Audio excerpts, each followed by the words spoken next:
Joe Marino, the Locked On Bills podcast, and the Herd Mentality Substack, his All 22 goes out each week. Great information, great stuff, great asset. Joe joins us here on the Western Hotline ahead of Bills Dolphins. Joe, good morning. Good to have you on again. How are you? Good morning, guys. I'm doing well.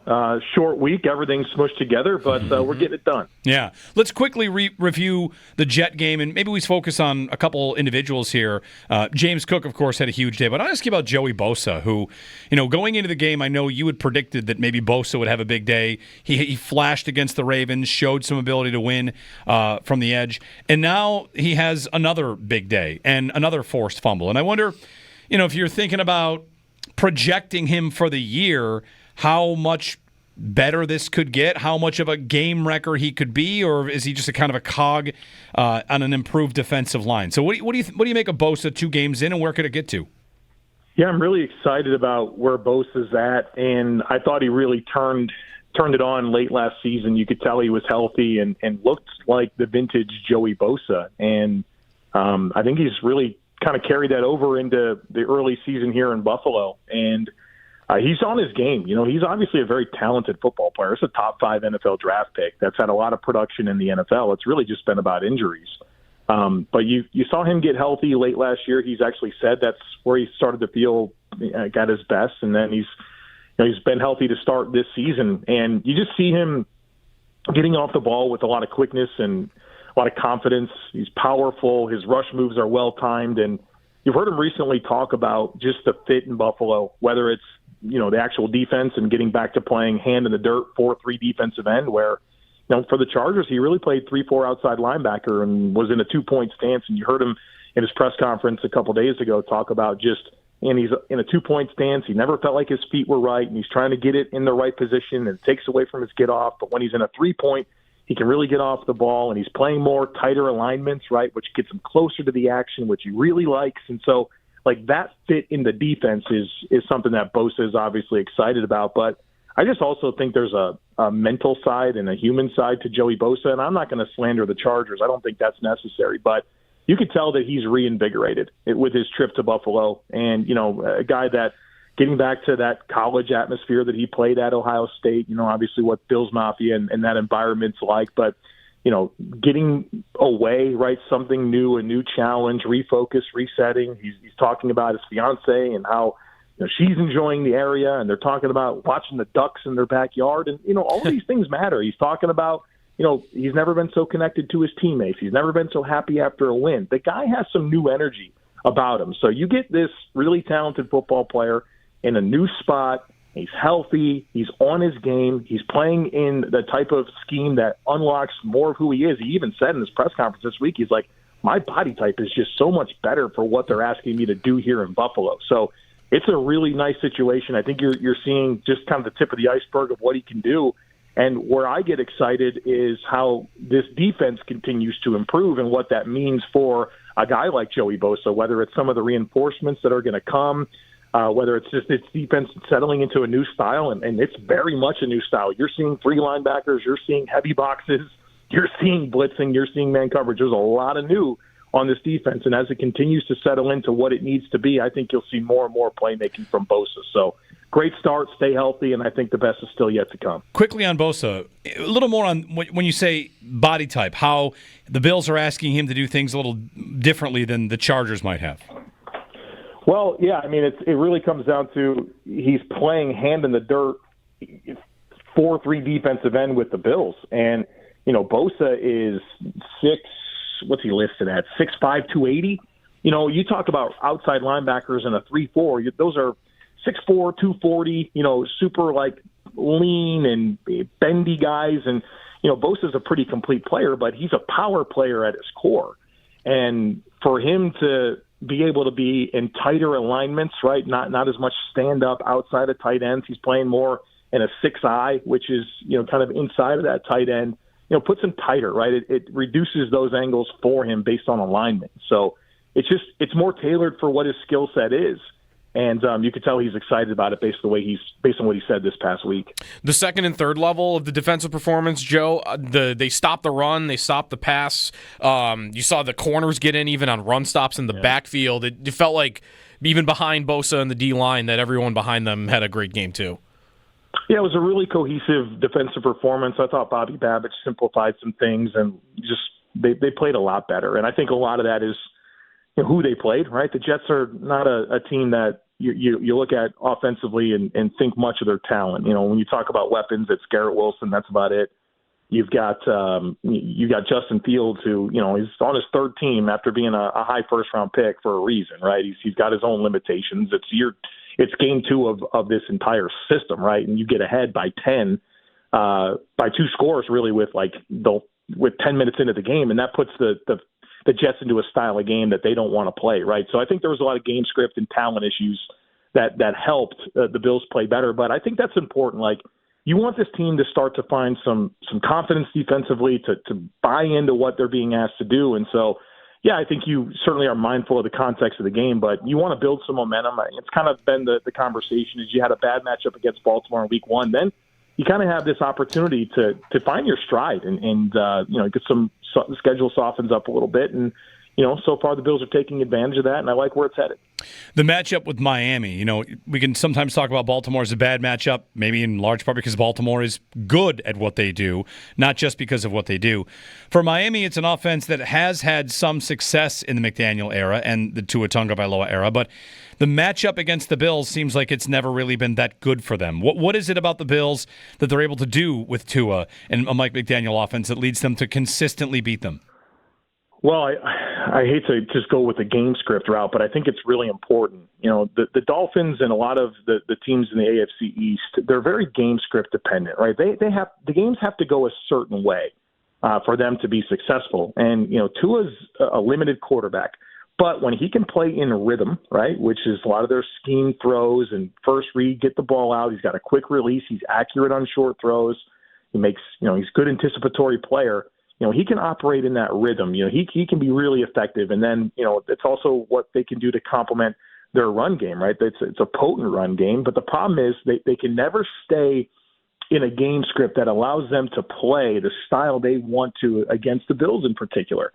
A lot of times, whether it's their defense giving up points early and now all of a sudden they're in a deficit and they can't play the style of offense, or Mike McDaniel, I think, has got his own major game management issues where he chases it so bad, right? He has no patience whatsoever. If he senses that, there's some leakage going on and they're going to have to come back and score some points, he searches and chases it, and it takes it out of the rhythm of what they need to do. So I think it's game script. I think it's how Mike McDaniel fails to stay patient with how he plays games. And then, just the limitations that Tua has are, I think, exacerbated whenever you are in these type of game scripts where you're chasing points and you're trying to go blow for Josh Allen. And so I think it's a bad matchup for Miami in terms of style of play. And with how good Josh is at scoring points and the stress that puts on that offense, I just don't think they're able to play their style of game, and the Bills tend to pour it on. Would you expect any different wrinkles from Miami offensively, Joe? When you look back at their matchups with the Bills, how different do they look in what they're trying to do game to game against the Bills, who have mostly had pretty good success defensively against them? There was the game last year where it comes down to a 60-yard field goal where they weren't terrible, but the Bills have mostly had the answers for Mike McDaniel. Well, I think that might be the problem with Miami is there's too many wrinkles. I listened to Joe Brady. He said something this week that really spoke to me. He said, I don't believe in eye candy. He says, I believe in everything being intentional. And I don't think Mike McDaniel agrees with him, and I think that's probably an issue. And I think Mike McDaniel's answer has always been to throw wrinkles at things instead of just being good at what you do.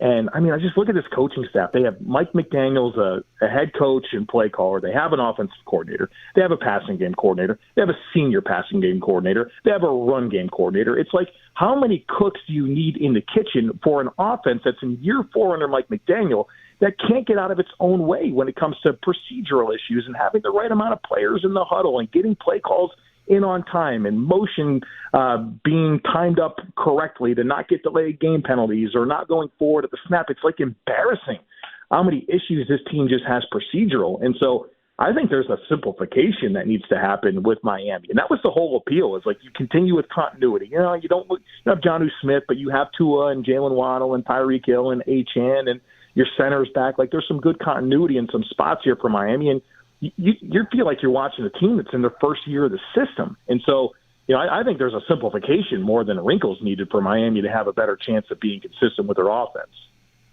Joe Marino joining us on the Western Hotline ahead of Bills-Dolphins as the Bills look to continue their domination of this team.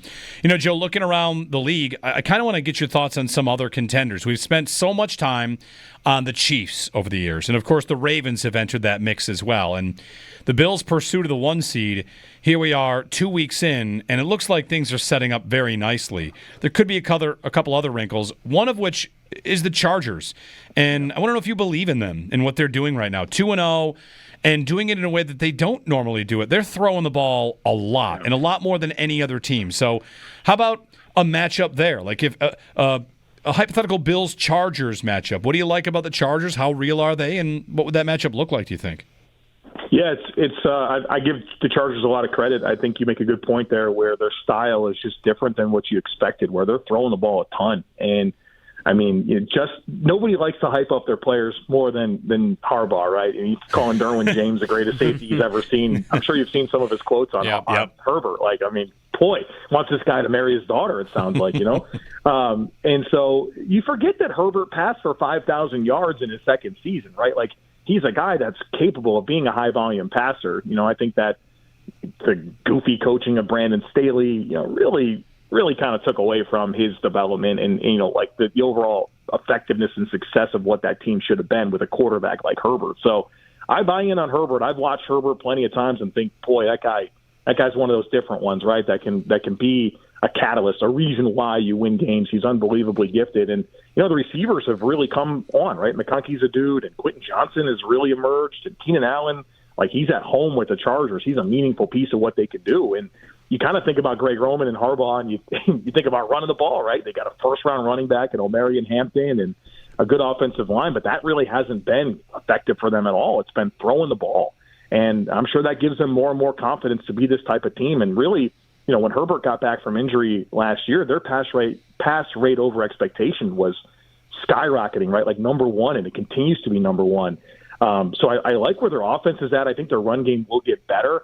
Defensively is kind of where I have some questions. You know, obviously, I think they've played the Chiefs. Like, let's be honest, spent 2.5 years of like average offense, and then the Raiders. And I just don't think that's a real operation quite yet with all the new parts of their offense. So, you know, they were really good defensively to start last year, and then, you know, I think that got exposed later on. And I have questions about their talent. Like, I don't know about their D-line talent. I don't know about their corner talent. I don't know if they have another linebacker to go with Deion Henley. So I think they have some questions to answer there.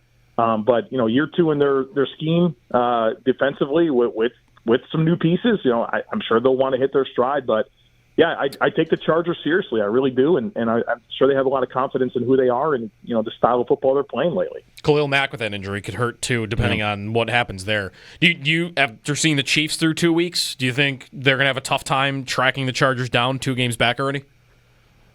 Yeah, I do. You know, the Chiefs have had the 15th scoring offense each of the last 2 years, right? They don't run the ball well. They don't have an explosive element to their passing game. Mahomes off script is still really good, you know, and he can make things happen. He could be a magician, but they're not supporting him with a run game, right? And I mean, we're watching the NFL, right? Everyone's watching the NFL. Like, you got to be able to run the ball. They can't do it. He's been their leading rusher the last 2 games, and that's not really going to work. And, I mean, maybe the receivers will all come back healthy and it'll take off where it needs to go, but the sample size is growing here of a lackluster passing offense that doesn't score a ton of points and can't run the ball. And now you got a pass rush that's not showing up defensively.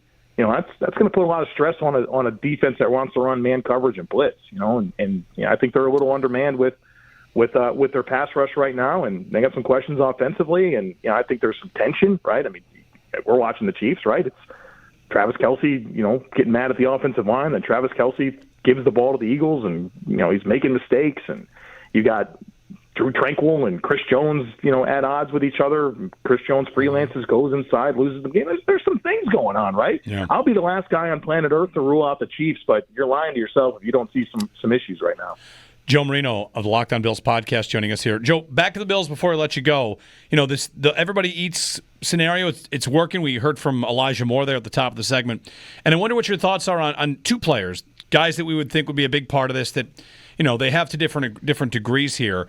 First, Dalton Kincaid, you know, I know you've been bullish on him as a big feature of this offense, and when the other pieces line up for him, whether that's Allen being better for Kincaid or them putting him in better spots, if you think that's all still coming. And then also on Shakir, who when he caught his pass against the Jets, I thought, like, oh, that's right, Khalil Shakir. Like, are you seeing maybe the high ankle sprain, as he look on film to be a little bit like he's kind of still working through it coming back? So on Kincaid and Shakir as the season moves on from here. Well, Shakir on that catch and run for a first down, it looked like that ankle looked pretty good to me, right? He was the yards after catch guy that we love, and Khalil Shakir. I think with Shakir in particular, I think that's where I get excited about how the offense can improve, right? You expect a bigger role from Khalil Shakir, and boy, you know, he's a skilled player, and obviously I think there's more production for him to be had in this offense. I think that's definitely going to come. And as for Kincaid, man, the tight ends are just a big part of this equation, right? We kind of talked about it for years, but this trio, they're playing them all. These guys are playing a ton of snaps, and they're critical for the foundation of the run scheme. But then, you know, they're getting some opportunities to catch a ball a little bit as well. And so, you know, obviously Kincaid's the most talented receiving threat. I think we were reminded of some of the variants that can exist when you throw the ball to Dawson Knox.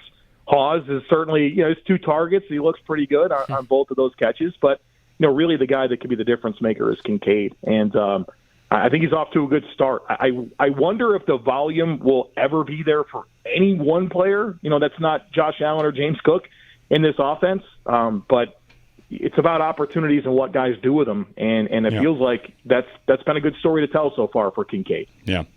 Joe Marino, Locked On Bills podcast. We'll chat again next week. Joe, thanks for the time, of course, and enjoy the game tomorrow night. All right, guys. Thanks for having me. Joe Marino. Find him where you get your podcast, Locked On Bills, and, of course, thejoemarino.com for all the stuff he does, the herd mentality, where he posts the L22 video, bunch of stuff from Joe, always top-notch.